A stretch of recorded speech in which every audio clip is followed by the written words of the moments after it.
সবাইকে শুভ দুপুরে শুভেচ্ছা রইল।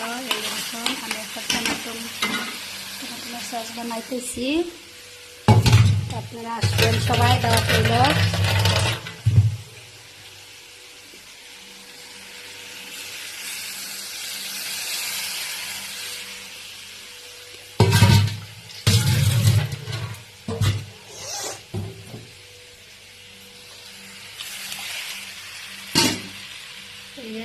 টমেটো সস তার লগে ডিম কষা আছে, অনেক সুন্দর মজা করে খাবো।